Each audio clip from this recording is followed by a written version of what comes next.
Oh, chat. I know, it's really late. I usually don't stream this late, but I felt like I had to.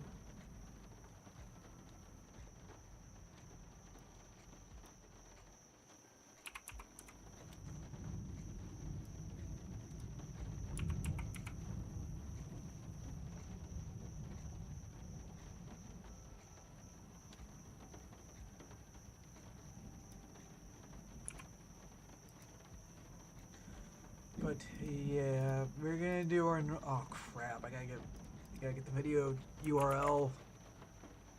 We're gonna watch a video about Space Kings. Types of metalheads.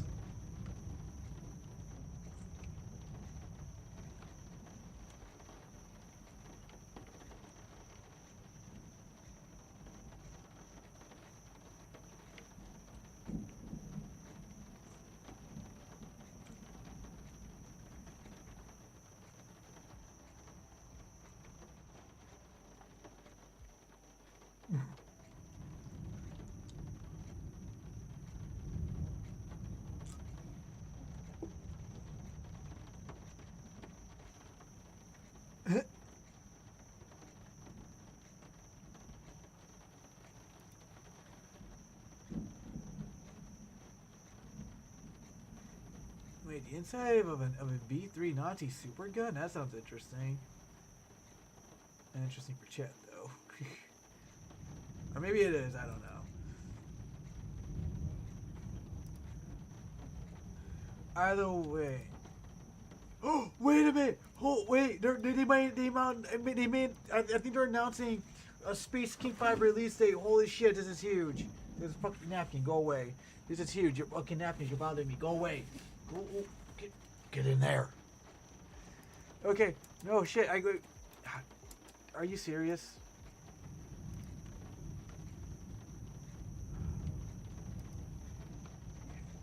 Okay, I'll just the bad settings. Whatever. I don't care.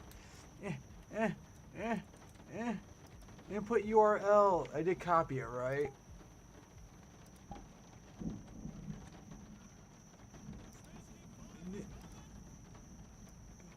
What? I gotta get everything set up yet. We Space King 5. Space King 5.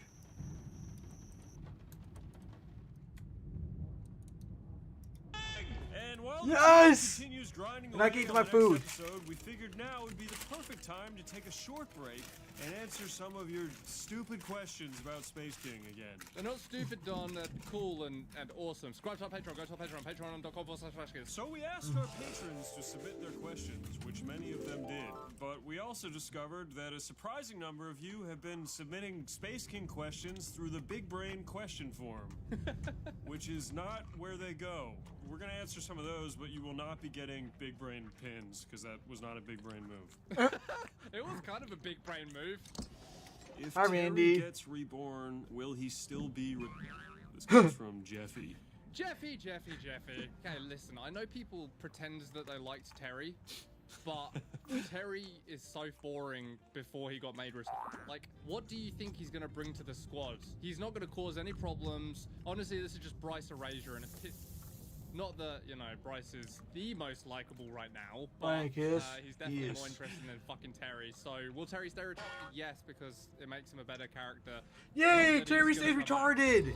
I think people like him so much before he got brain damage because he was actually able to do stuff, and that was sort of refreshing, you know? Oh yeah, let's watch 10 seasons of a guy who can just kind of do stuff.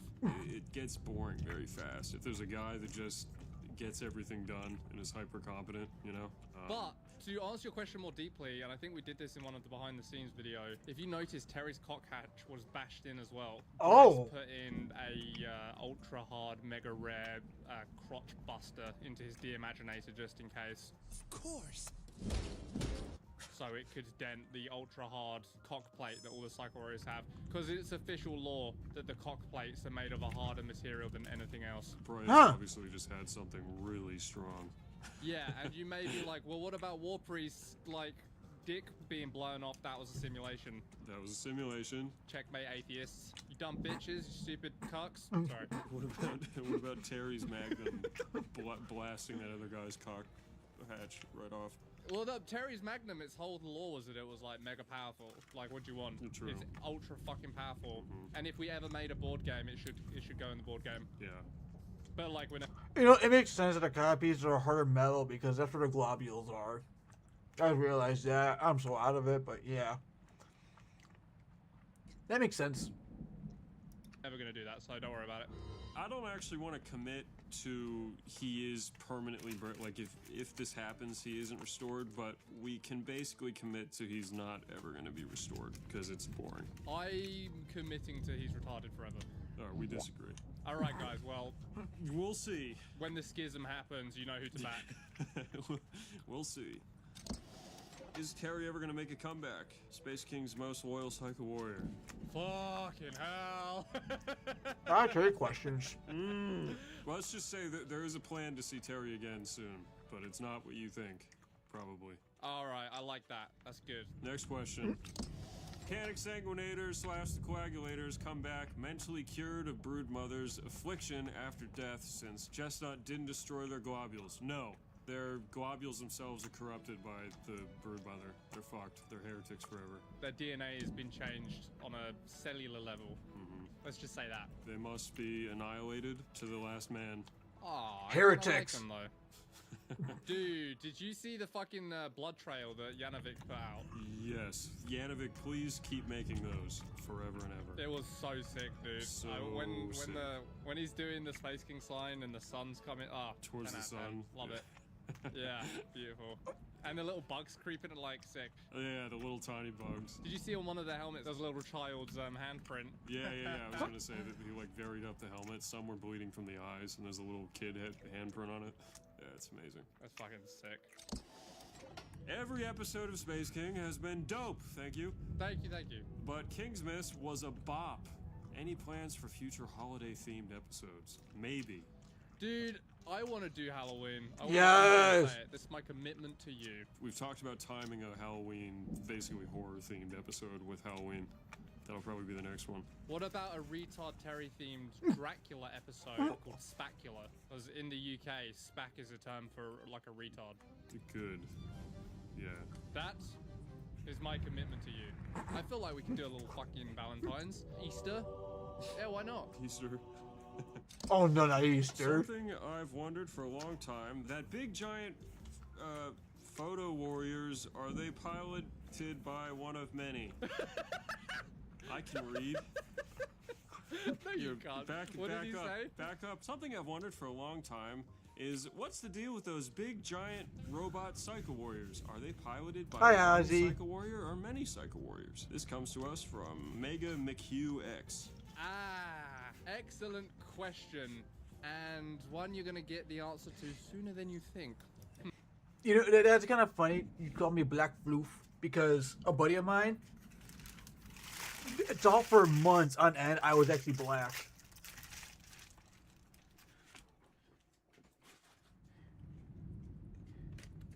And if someone 5 points like you do know Wolfie's white, right? He's like, what? Wolfie's white? I thought he was black. I'm like, what the fuck? If you didn't thought that I was black. He's like, I don't know, you just kind of sound like it. And that just raises even further questions for me. Sorry, that was a really greasy burger. I actually might have to go. I'm gonna go rinse my hands real quick. And of course, fucking headset, dude, catches in my fucking hair every time. Just not a mood to be pissed off right now, dude. And I hate this fucking headset. Holy shit.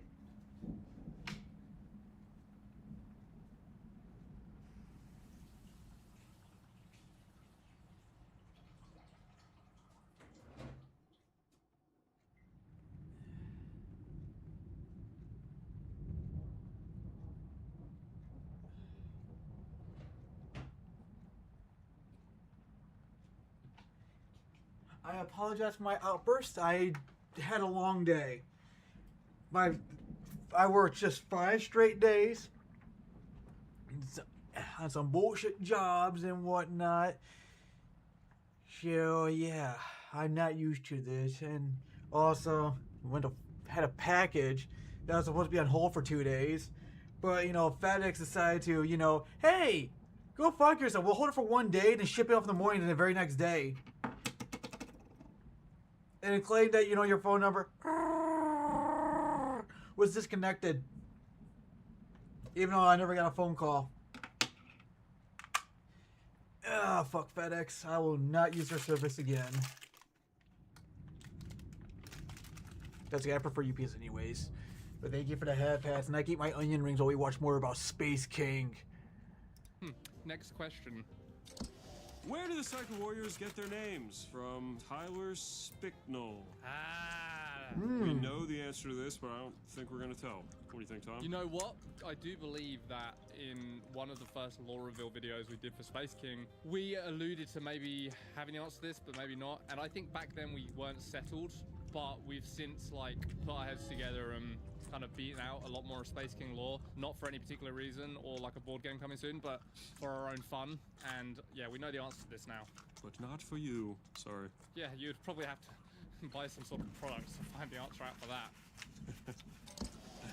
What rank are each members of the squad? Are they pretty up there or just generic Psycho Warriors? With the exception of Captain, of course. This comes to us from Dragon King 1820. That's a great question. Thank you, Dragon King. May your people live long and prosper under your reign. Captain is obviously a captain. Chestnut is a Medicae, and they exist kind of outside of the regular Psycho Warrior command structure. Bryce is an Imaginator, and that's kind of a similar thing. He's a specialist, like an engineer in an army, you know? And that just leaves Hatemonger, right? We haven't fully settled on this, but Hatemonger definitely fulfills the role of a spiritual guide for the squad.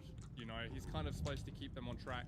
And Reclaimer squads always have this blend. They always have a spiritual guide, they always have a Medicae, they always have a leader, obviously, and then they always have an Imaginator. And that makes them highly adaptable, tactical insertion squads because they're more suited to adapt on the fly quickly and be more autonomous. Whereas every squad of Psycho Warriors doesn't get a fucking spiritual guide. You know, they don't all get a Medicae. They don't all get an Imaginator. So, these are specialist units. I do think that those units exist outside of Reclaimer squads, though. Just not every single squad. Yeah, you would have those in the Legions, but they're, too valuable to give to every squad. So Reclaimer squads are kind of special in that way. Rank the squad, Hatemonger, Bryce, etc. by most to least autistic. Oh, from John jeez. Space King. Fuck. Okay, Hatemonger, most autistic. Agreed? Yeah, obviously. He's all about statistics. He's pretty autistic. Off the top, it's the Hatemonger, Bryce, Captain, Chestnut. Do you think Bryce is more autistic than Captain? Captain? Yeah, for sure. Yeah. You don't think so? I always saw Bryce as ADHD. Don's brother, who also does sound for Space King, I would say has the most Bryce-like energy, right? Out of you and him.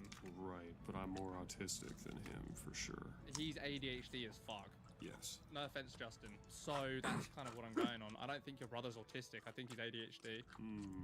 Autism, or autism spectrum disorder, ASD, refers to a broad range of conditions characterized by challenges with social communication skills and repetitive or restrictive behaviors or thinking. To your point, I think Captain's not autistic. And neither really is Bryce, but it seems like he's probably more of these things than Captain. You know what I mean? I think he's pretty good. I don't know if he's autistic. As people have pointed out, Chestnut is the most normal of all of them, but he's also, a coward and timid. Fuck this, it's boring. Let's go. Hatemonger, Bryce, Captain Chestnut. Yep. Done. Boom, roasted. Thank you, John Space King. Thank you, John Space King, age 43. If Captain, Chestnut, Bryce, or Hatemonger were forced to make the episode of Space King, who would do the best job and why? Thank you, Monarch BT. Oh boy, that's fucking, what a question. Okay, here's the problems. Bryce would make the episode full of non sequitur cool shit. There wouldn't be a story. Which, as we've seen with plenty of films, you can have all the spectacle you want, but if there's no story, it's boring. Captain, he's kind of dumb, but he's got things a bit more together than the others in some ways. So you're probably looking at an action movie, but maybe there'd be some sort of structure. Chestnut would make like baby shit. It would be all emotional. Yeah. Ugh. You know, Gay. it'd be soppy, cerebral, and Up on getting internal drunk. thinking. I feel like Hate Monger would make like propaganda. And also, it would be completely serious and humorless as well. Yeah, which, to be fair, might be like a cool take on Space King. Of these options, that might be the best option, but not a great option. Yeah, I'm gonna go with they would all fucking suck. If Space King is so smart, then why are all his Psycho Warriors so retarded, especially Bryce? You're creeping Damn. Uncle Jeff. It's obviously part of his master plan, which we can't fully understand sometimes. Much like God in real life. Dude, there you go. It's all just spiraling towards a great crescendo. There's clearly some kind of master interior logic to this. What the logic actually is unclear. But you have faith that it was on purpose. Amen. If you're so smart, why are you retarded? How about that? Yeah. Damn. Creepy Uncle Got him. Jeff. Yeah, fuck off, Jeff. Is it possible for the Psycho Warriors to procreate since their globules are stored in the balls? Do they still produce sperm cells? Like if a Psycho Warrior goes AWOL, could he retire and start a family? From Dick Biscuit 69. Thank you, Dick Biscuit 69.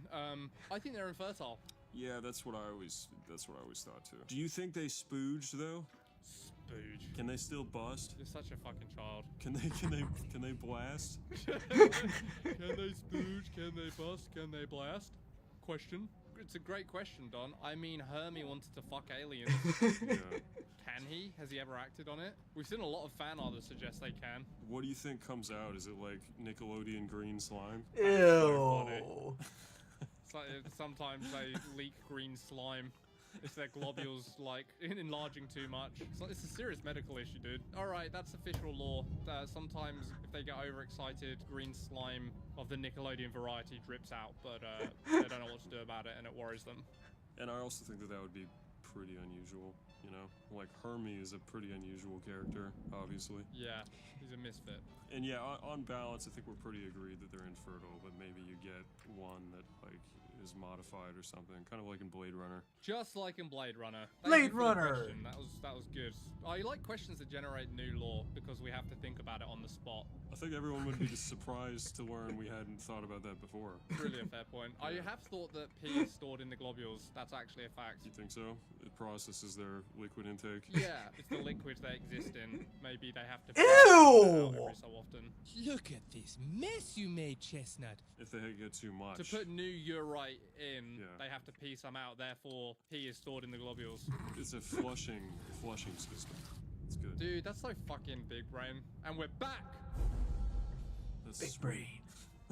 Yes, the pee is stored in the globules. That's fact and accurate and law now. Good. Next question. It's been an ongoing argument with me and my friends that Psycho Warriors can/can't get others pregnant. I say they can't as everything has been detached and replaced, and others say they can due to some mysterious goo loaded up in there. So can or can't these guys produce little psycholinks from Slushy Bun, who you'll be pleased to know is the is the infamous, notorious schizoid pretend woman making Bryce their boyfriend. Just leave Bryce alone, dude. Bryce is infertile and can't give you babies. I'm sorry. Whoa, Damn! fuck. That one hurt, didn't it? Slushy bunny, whatever the fuck. Slushy Bun, if you're even real, did get a tattoo of Bryce. Did you see that? No fucking way. No, I didn't. I don't Yeah. stalk her account like you do. Where do you think she got? Is it a tramp stamp? I am not sure. Let us know, Slushy Bun. Let's hope it's on her arm. Maybe it's on her thuper. Nice. Damn! Psycho Warriors retain their memories from their previous bodies thanks to the globules. Are there any Psycho Warriors that remember Space King? Or were they made after he left? From HP Fuck. Ooh, that's a good question.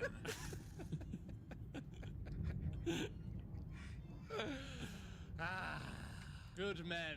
damn good men, one and all, on our Patreon. Thank you so much. That got me good. I enjoyed that. It's a fucking good question, and actually, we do have some lore surrounding this, but I think I want to save it for an episode. But it is foreseeable Glitch that Wolf. maybe globules How could you have doing? lasted long enough for Psycho Warriors to be God knows how old. I'm not saying that means they're a surviving globules from Space King's era, but Just I watching am Space saying King that lore. there could be some very, very, very old Psycho Warriors. Do Psycho Warriors ever accidentally discover masturbation? Would little poots of globule juice squirt out if they did? From What Nick the is awesome. fuck? Why do people so obsessed with this? Why do people want to know this? I mean, I think it's like I said, all of it begs the question, and I'm impressed with us that we didn't already talk about this internally before this video. I think it would be remiss of us if there wasn't an episode about masturbation. We'll see.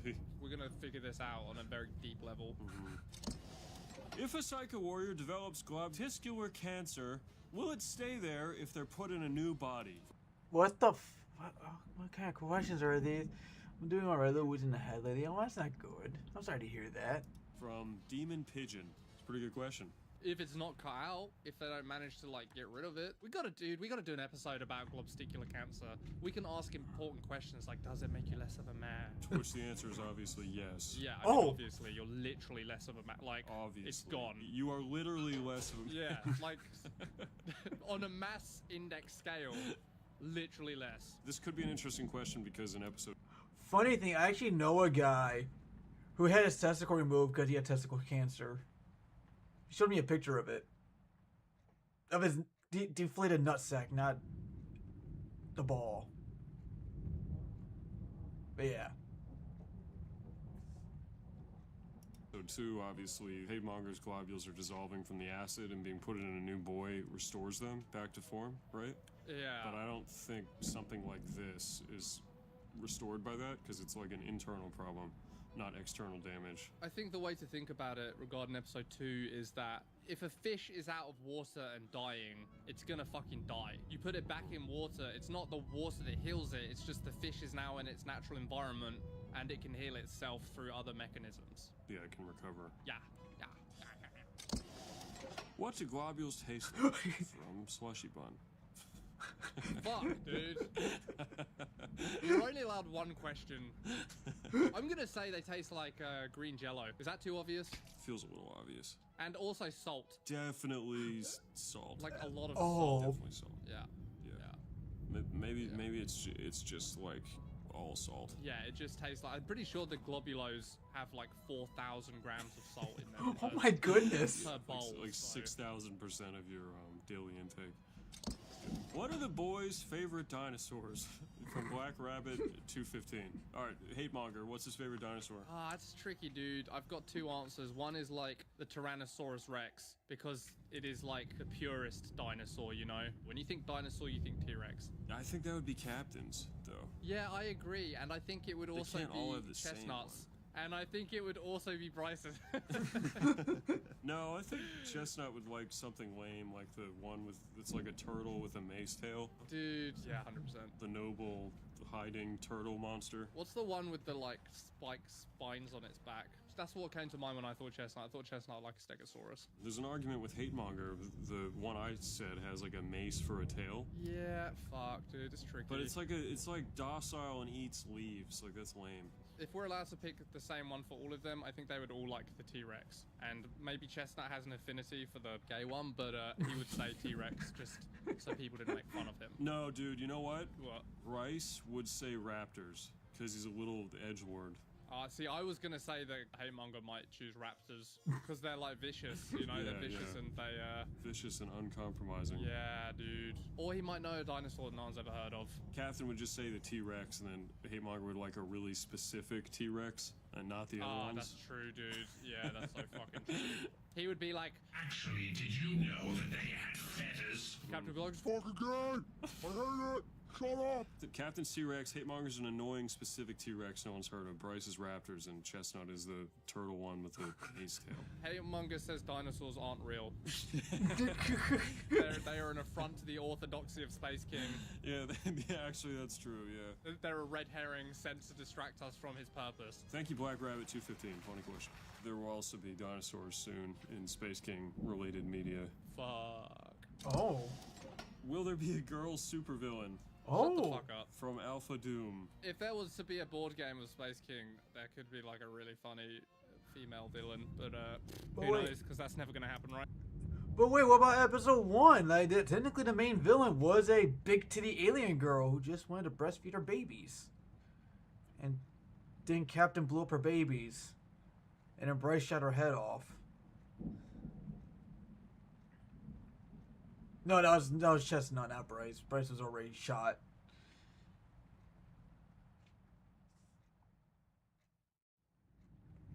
Right. Mm-hmm.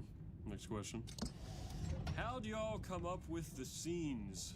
Asks Rue. That's a fucking great question. At a story level, you start with a theme, right? Episode 4, which is the Rudolph one, is trying to find purpose and fitting in. So there's your theme. You start the character in a place, like, wants to fit in, and then you decide where they're gonna end. You know, wants to fit in, turns into an individualist. There just has to be, like, a big change, right? Then the scenes basically are there to show us the path that is taken from the start to the end. And so you might say, this character needs a scene where they learn that, like, being a conformist is going to hurt them in a specific way. What's the most fun, interesting way to show that? And there's your scene. And then I guess if you want to get deeper, like, well, what's fun and interesting? That's a matter of personal taste. You have to play through, like, ideas in your head, and then the ones that feel, like, really good, you go with those. And that map to the metaphor or the theme, well, that's how you do it. And that's how you arrive on things like all of the AI monsters muttering racist statistics. Yeah, you search deep down, figure out what feels real good, and then you put it in your cartoons. Yeah. How horrible are the protein farts from the Psycho Warriors? I bet the inside of that armor smells like the inside of a septic tank. My farts are pretty bad, but at least I'm not sealed inside a Dutch oven of death with them. From Nate Magic Just Sack. slushy bun. Oh, okay. Maybe they do have a septic tank in there that they have to, like, pull out and empty everywhere. In episode 2, I think we talked about it at one point. You can't actually see it in the episode because it's covered by the table. There's like a waste extractor machine, and we talked about how their kind of like diaper area just fills up with whatever, and the hose just sucks it out. Oh, yeah, I guess remember I guess that. like babies. So yeah, they're just kind of like walking around in mushed poop. Does, Ew. like, at least water gets, like, sprayed in and then sucked out to kind of clean them, or are they just perpetually covered in shit? I don't know. Would High Command be seen more as a strict parent figure like a father or a mother?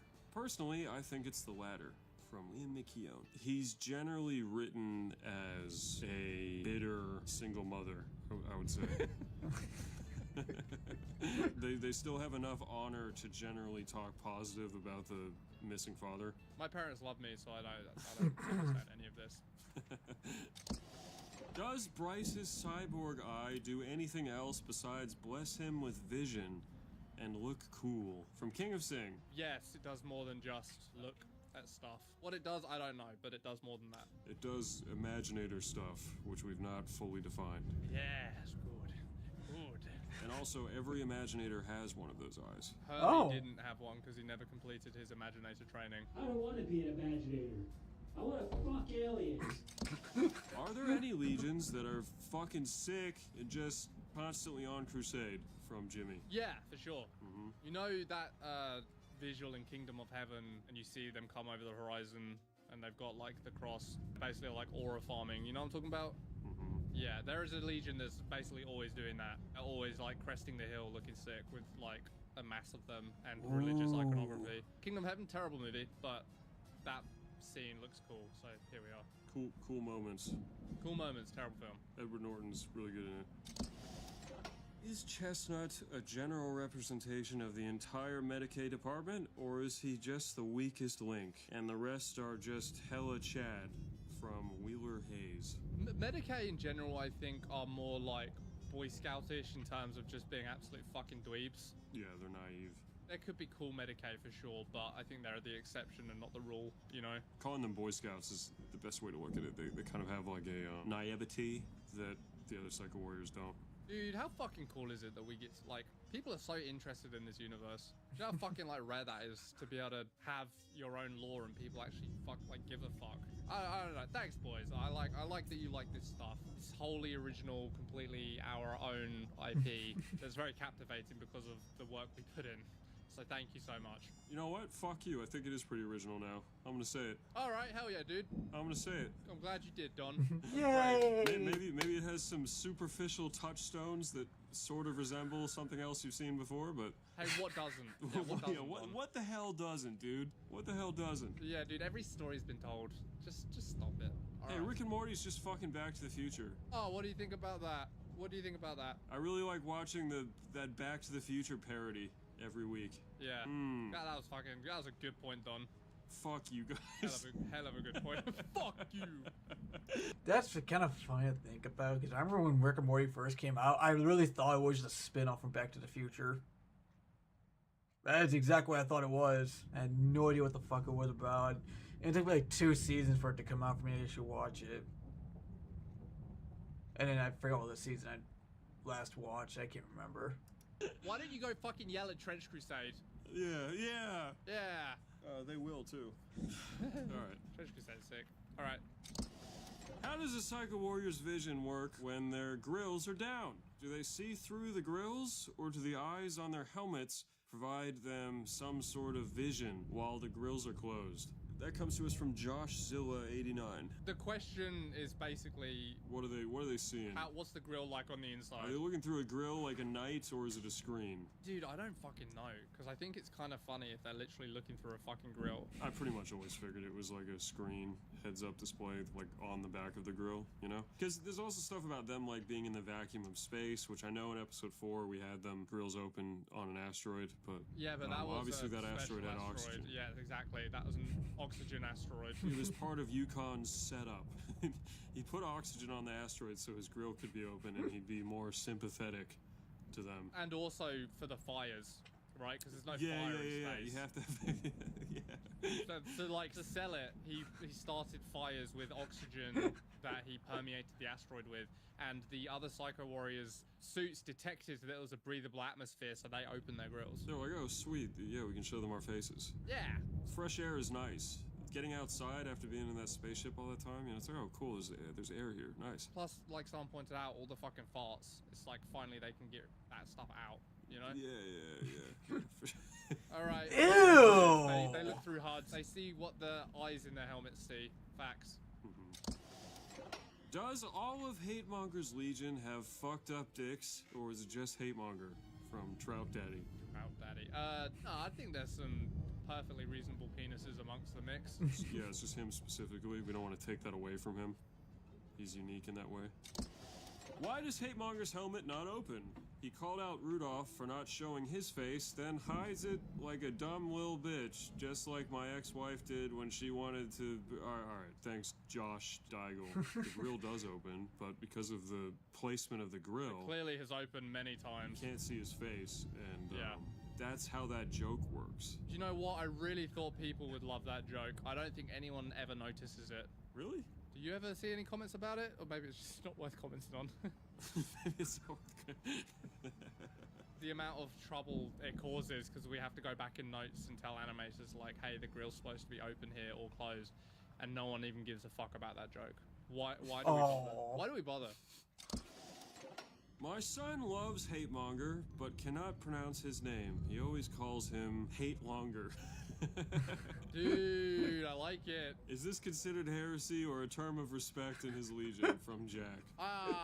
Your little boy loves Hatemonger and calls him Hate Longer. That's a term of respect. Come on. If that's not an endorsement, that's awesome. What is? Hate Longer. That might be a character in this show. Hate Longer. That might be a character. Thank you. If Psycho Warriors' bodies revert to young boys after the globules are removed, does that mean when some filthy scavenger tries to loot their bodies, they find dead and mutilated little boys everywhere instead? I don't think that their bodies revert after they die. Yeah, no. Yeah, they don't. If you die with the globules in and then the globules are extracted, the body stays, you know. That's kind of a fucking sick idea. Like, you've got all these dead children everywhere.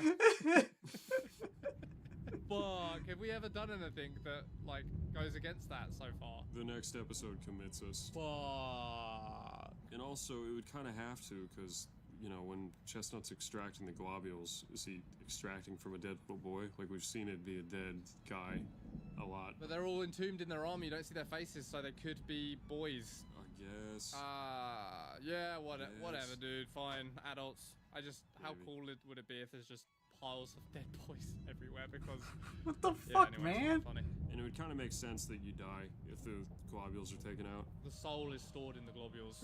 They're so integrated in everything. You do, it's like real life. If someone takes your balls, you're dead. It's true. You're certainly not a man anymore, like we went over earlier. Yeah, that's a fact. That's proven science. Yeah. That's all the Space King questions we're answering today. If you want to support the channel and help us make more Space King, go check out our Patreon. That's where you can see videos early, behind-the-scenes stuff, and support more episodes of Space King. Turn this into a fucking franchise, boys. This is gonna be big, and your support is what's making it happen, so thank you. If you're still craving more Space King lore, we actually answered a bunch more questions in our last Space King Q&A video, as well as several other Space King related videos on this channel, so go watch those. Thanks for watching. See you next time. But Bye. when do we get Space King 5? Do this inside my armor. I want Space King 5 so bad. They said it's gonna be like the most action-packed episode so far, and I just really want to watch it. I'm gonna watch it on stream too, so we can all enjoy the glorious Space King. I got other YouTube videos to watch. I think I might switch over to some kind of game thing or something. I don't fucking know. I'm tired.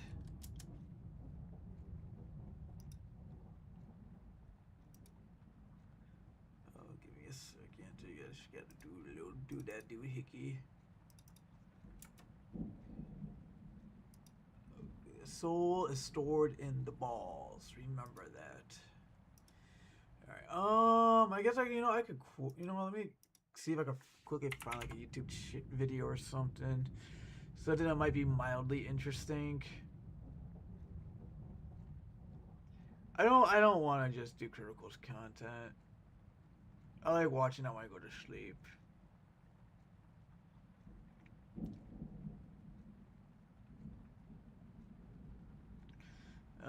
Aside from ASMR and wait a minute. Hold up. Chat history uploaded video. I usually watch his videos on stream too. You know, we're going to do it. Inventors that were killed by their own inventions. I'm pretty sure Steve Jobs is in there. Didn't he invent a Segway or something and kill himself on it? I don't fucking know. Wait, did Steve Jobs even invent a Segway? I don't fucking know. I don't even care. You know what? I'll just let a YouTube video educate me. Inventions that killed their inventors. What? You ever get crammed and jammed in seemingly endless traffic and you just wanna... Whoop, not that. Roll it again. You ever get crammed and jammed in seemingly endless traffic and you just wanna... Well, that's what this saucy rack of ribs tried to invent in the early 1970s. This is Henry Smolinski, a certified American aerospace engineer with a small car and a big dream. Partnered in business with his business partner and fellow engineer Harold Blake, the two sought to develop a compact and affordable flying car to cut down on highway congestion. This completely disregards the fact that 33.33% of drivers can't drive for shit, but I guess they thought expanding the margin of error from a simple road to the entire fucking sky was a solid business plan, but I digress. The two fine fellas founded their own company, Advanced Vehicle Engineers. Together, they began to lay the groundwork, spending countless hours conceptualizing their design. Okay, but how are we gonna make the plane fly? But after a while, there was an epiphany. I got it. The two engineers would take a small car and a small plane and just kind of fuse them together. Yeah, that was the plan. Their invention, dubbed the Mizar, was a makeshift, sloppy, back-alley love child of an affordable, lightweight, and rather volatile Ford Pinto, combined with the wings and engine of a Cessna Skymaster. Just slap them bad boys together with a few screws and a couple of prayers, and you've conceptually got yourself a flying car. The basic rundown of the Mizar was for owners to drive to their nearby airport, lock the detachable wings to their cars, piss off the local air traffic controllers, fly to another airport near their desired destination, detach the wings for storage, and drive off to where they needed to be, theoretically skipping over large portions of traffic. Once the workday was done, just reverse the process and you're home safe and sound just in time to dropkick your wife for spilling your spaghetti TV dinner all over the conversation pit. This was the 70s after all. Such a life-changing experience could be yours for the low, low price of 29 grand. Wait, hold on. Hold on, wait. Conversation pits are a thing? I thought that was just a weird thing people did in VR chat to cuddle and have sex with. And not with. Hold on, no, I didn't know those were real. Conversation pit. Oh my goodness, it's an actual thing. I thought it was a VRC thing. I mean, I think a VRC is cool. In real life, I think it's kind of stupid. And that's in 1970s dollars. That translates to about $210,000 in today's money. For comparison, the average cost of a new car in the early 1970s was about $4,000. Oh my goodness. It wasn't exactly as affordable as they planned, but oh well, flying car. The design was finalized and a prototype was ready for testing. Professional pilot Charles Janice was hired to take the wheel. Now, he managed to get the craft airborne, but only for a few minutes. Shortly after takeoff, a portion of the mounting of the wings suddenly snapped, completely crippling Charles's turning ability. If he were to try to turn the plane, his wings would buckle under aeronautical stresses and send him careening back to Earth in a very foreshadowy type death. Instead, Charles skillfully and poetically landed the Pinto in a nearby bean field just a few miles from the runway. With a police escort, he managed to drive the car-plane hybrid back to the airport. However, such a high-profile landing of a prototype aircraft caught the attention of the National Transportation Safety Board. They investigated the root cause of the emergency landing and found the Mizar's design to just be plain terrible. The car was shoddily welded to the aircraft frame, which was already severely overburdened by the car's 2,000-pound weight. Any other components connecting the car to the wings were cheap, structurally questionable, and the engineering equivalent of duct tape. It got the job done, sure, but just barely. And if you're risking your life to fly or just be in a plane, you don't want it to be just barely functional. Right, Boeing? They know. Despite several warnings from the NTSB, Smolinski and Blake just kind of shrugged the whole fiasco off. Since they were able to capture real footage of their revolutionary product physically flying through the sky, publicity surrounding the Mizar soon took off. Multiple pre-orders poured in from consumers looking to have that unforgettable experience of clenching their buttholes to each and every metal creak as they haphazardly glide through the skies in an amalgamation of steel. Fun fact though, since this was late 1973, you theoretically could pop on Freebird to maximize the experience. Now, the promotional footage was alright, but the two engineers needed themselves a fully sustained, successful flight to really seal the deal. Completely ignoring all NTSB recommendations to make their aircraft safer and even neglecting to address the issues from the previous failed attempt, the only change that they made was slamming on a bigger, heavier engine to help sustain flight. They even phoned up their pilot pal Charles to lead the second charge. He said no. So, on September 11th, 1973, the two towering engineers buckled themselves up for the ride. But when problems aren't addressed, history is a funny way of repeating itself. Just a few minutes into their flight, the compromised wings began to fail under the weight of the new engine, and with one small turn, everything began to fall apart. Literally. The wings effectively disintegrated and tore themselves away from the car, leaving Henry and Harold to nosedive back to Earth. With a single fatal slam, the two engineers met their demise, taking with them the future of their company, as well as the Mizar. Traffic doesn't seem so bad now, does it?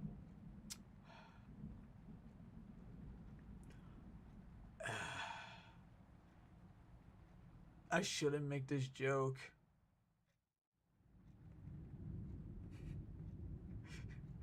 It's 9/11 is not a good day for flying anything, isn't it? Oh my goodness.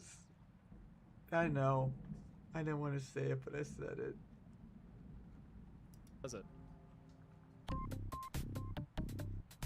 Time to go from acrophobia to thalassophobia. No. Way before we had Xbox controllers attempting to navigate us through ocean depths, we had something much more rudimentary. Oh. Say hello to the HL Hunley, a hand-cranked, human-powered submarine with a big old bomb attached to it. It's like a relaxing paddle boat on a picturesque pond, but compact, cramped, claustrophobic, and with a big old bomb attached to it. This diving death dungeon was the invention of one Horace Lawson Hunley. Look at that, H.L. Hunley. Now, before you think that that's some kind of narcissistic power move, let me explain. Back in the days of the Civil War in the less than United States, the Confederacy was aching in the sack for any kind of technological advantage over the Union. You see, in the early days of the war, the Union had sent out several warships to blockade Confederate ports, most notably in Charleston, South Carolina. Yes. With all of these ships just sitting there, menacingly, the Confederacy was powerless to send or receive any supplies lest they be converted into aquarium decorations on the seabed. To make matters worse, the Confederacy didn't really have much in the ways of a formal navy. The Union controlled almost all of the industrial power, and as such, the South didn't have the technology, let alone any firepower capable of taking these Union warships head on. So if they couldn't win face to face, they thought, why not try face to ass? Combatively speaking, of course.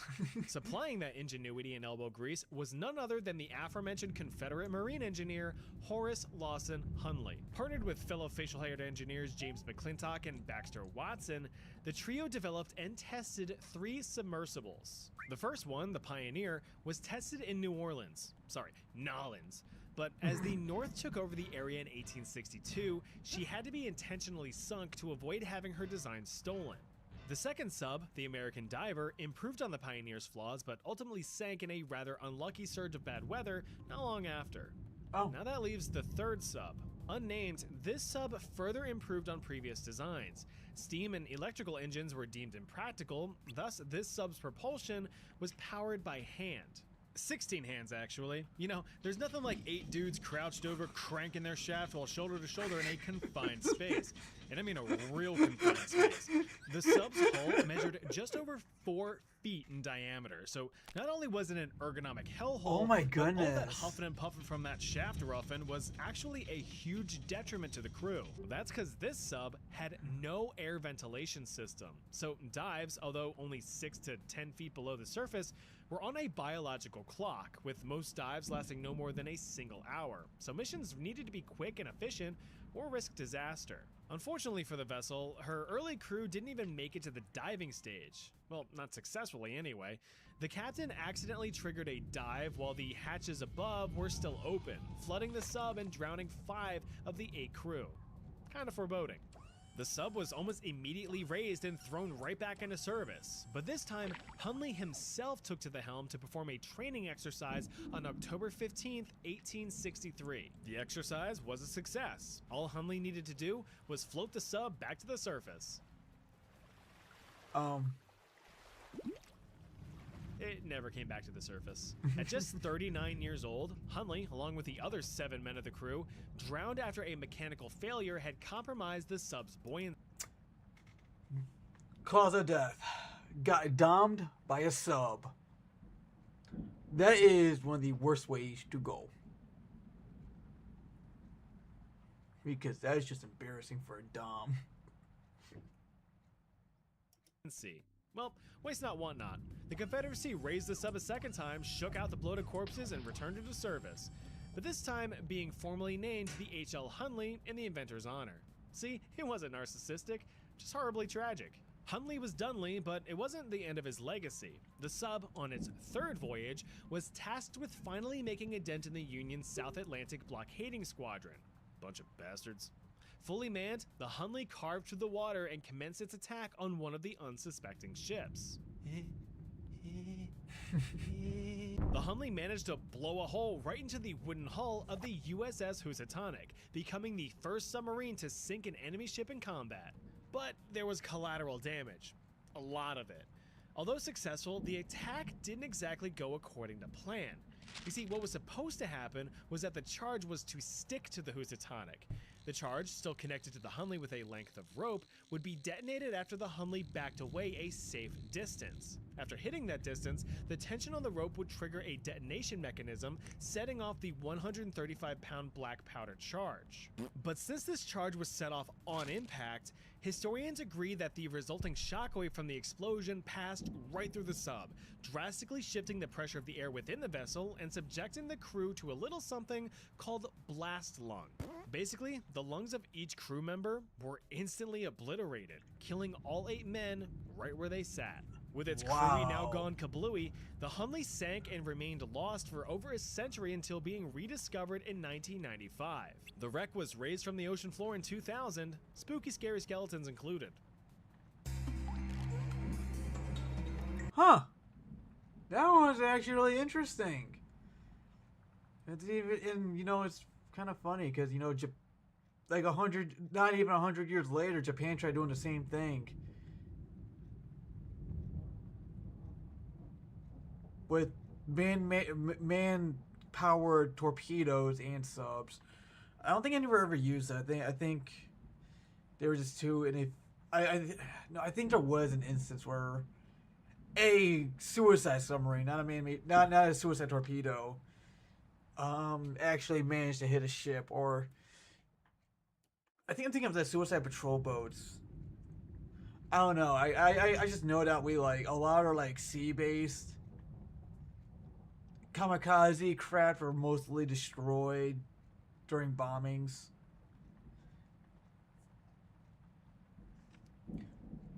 But the steel mill. Now we go from thalassophobia to spelunkophobia. Lots of phobias today. Yay! I never fully comprehend just how friggin' dark mining used to be back in the days of old. Nowadays, professional mining headlamps are able to churn out about 1,000 lumens. I mean, heck, even your phone screen produces about 600 lumens at full brightness as you blast your retinas at 2 a.m. and wonder why you can't sleep. Now, compare those numbers to actual candlelight, the most basic of lighting technology used since ancient times. Even back then, mine shafts still reached hundreds of feet into the earth, and all you had were a handful of candles to light your way through the dark. So compared to a modern headlamp at 1,000 lumens, a single tallow candle emits only about 15 lumens, drastically different. Instead of a single lamp lighting up a whole cavern, you had several itty-bitty candles illuminating a small line on the wall. While this was impractical from a vision standpoint, it was also super-duper dangerous. When mining for coal, as humans often do, it's very common to release pockets of something called fire damp. Fire damp, if you're unaware, is a mixture of naturally occurring gases, primarily methane. That stuff just naturally ekes out of coal-bearing rock over time.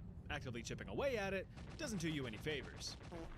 Now, I'm sure you are aware that introducing methane to an open flame goes about as well as introducing a healthy cactus into your asshole. Miners were always in danger of a sudden explosion from leaking gases creeping across their candles. Well, that's when English lad Carlisle Spedding put his foot down. He came up with this baby in the 1730s, the Carlisle Steel Mill. Why have a somewhat steady emission of dim light from a line of candles when you could just have a dude ripping away on this bad boy? The design was simple, inefficient, and retrospectively stupid. Setting the device on his lap or his leg, the operator pressed a piece of flint against a steel wheel and cranked the crank, hopefully generating a feeble, fleeting stream of sparks. And those sparks served as your light source. Nope, I'm not kidding. So imagine swanging your friggin' sweet third age pickaxe while Sparky Steve over here is sniffing your shoulders and just showering you in fragments of burning rock and metal. Hey. You're doing a good job. The basic idea was that while open flames definitely cause explosions, sparks might not. In theory, they just don't sustain long enough to trigger an explosive reaction. In theory. Yeah. Now, you might be sitting there with potato chips on your belly like, why not just use a lantern? That's a good question, and those are good critical thinking skills. But lanterns weren't exactly gas-proof either. Wait, hold Methane on. could still leak in through the frame Oh, and let's lick see the that flame. again. Let's While see. Spedding was an inventor, he's still in theory. Now, you might be sitting there with potato chips on your belly like, why not just use a lantern? That's a good question, and those are good critical thinking skills. But Damn it! Almost had it. Okay, it was like 1316. So let's see if I can get that exactly. You kind of have to move up and then move back.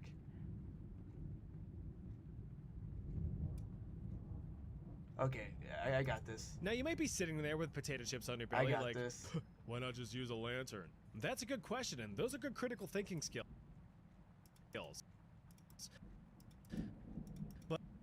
There we go. I got the face. This be a perfect thumbnail. But I don't make thumbnails. But yeah, that's the face that looks at you while you aggressively masturbate.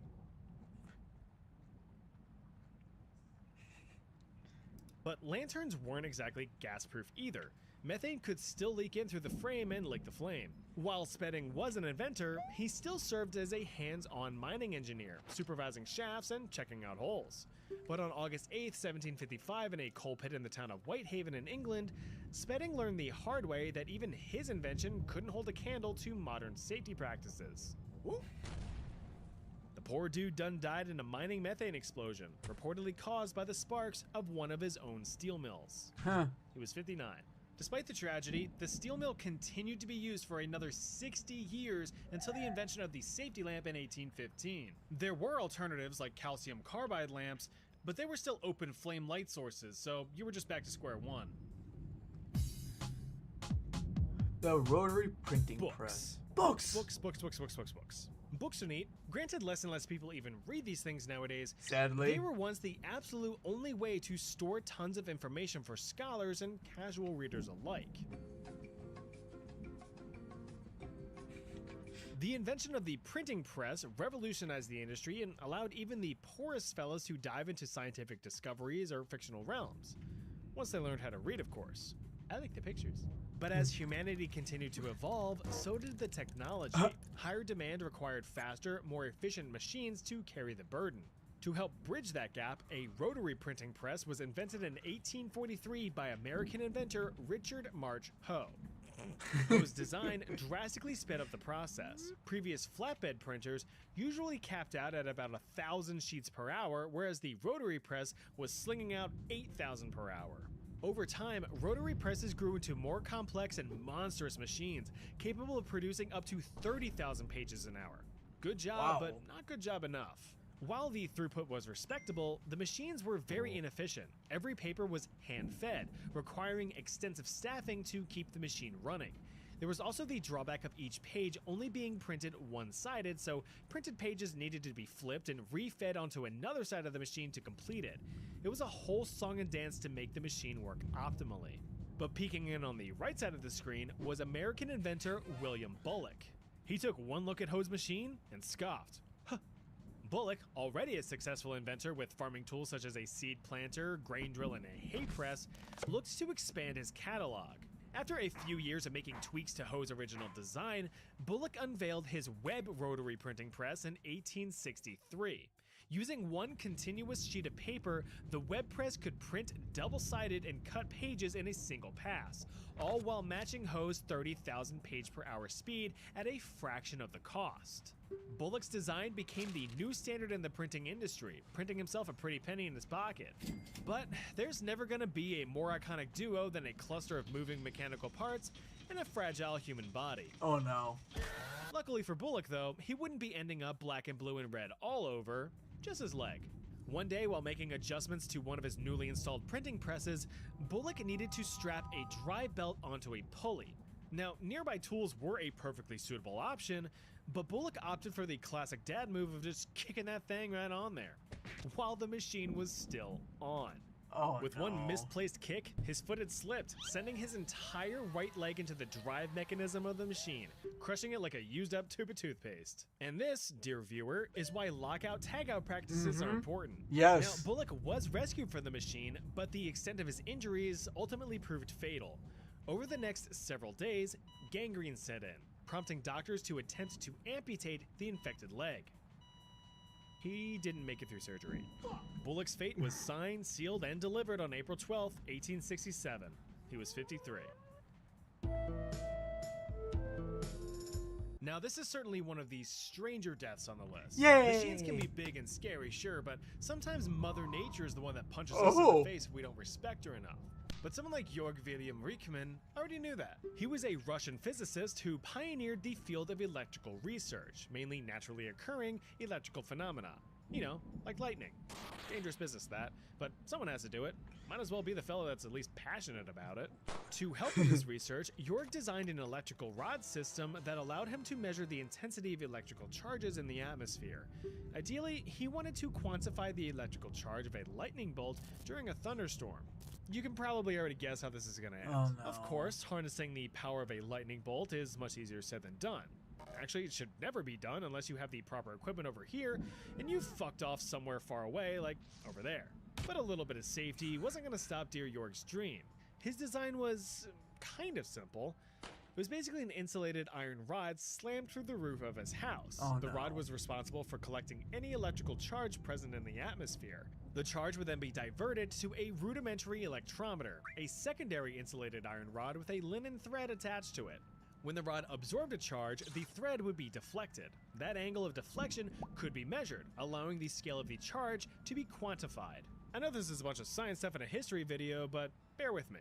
On the fateful day of August 6, 1753 in St. Petersburg, Rieckmann caught wind of a storm brewing outside. He quickly rushed home to conduct a study, bringing with him a witness to record his measurements. The two set up shop in the lab and began their observations. If you ever decide to play around with electricity, the most important thing you need to do is make sure that you, or whatever you're working with, is properly grounded.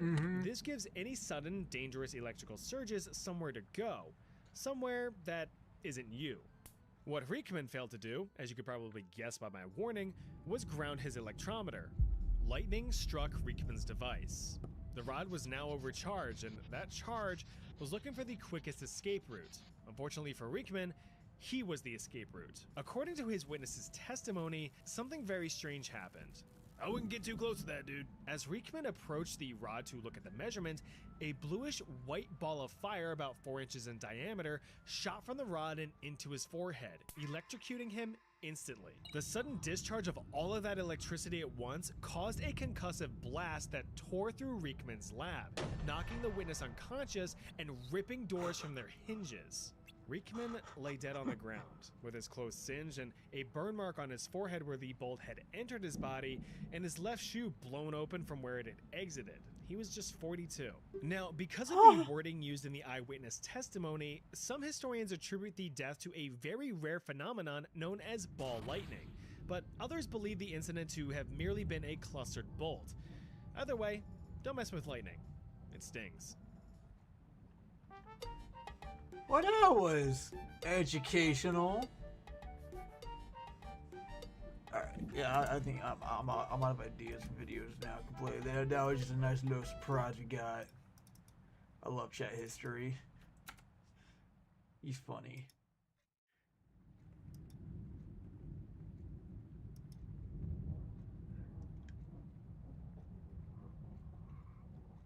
I'm tired.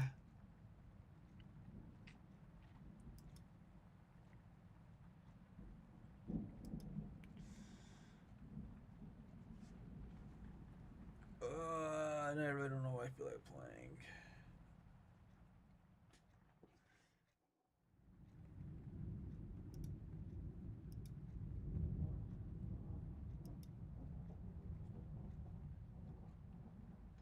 Let me check my Steam library.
I got distracted. Oh wow.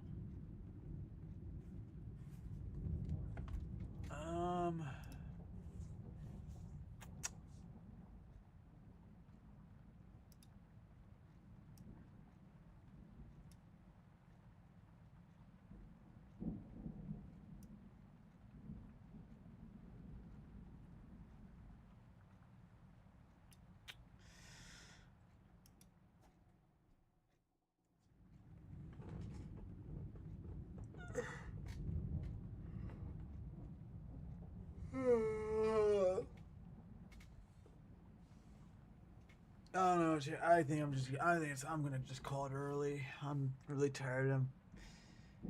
I'm just gonna call it an early stream. We got today's goals done. So I hope everyone has a good night.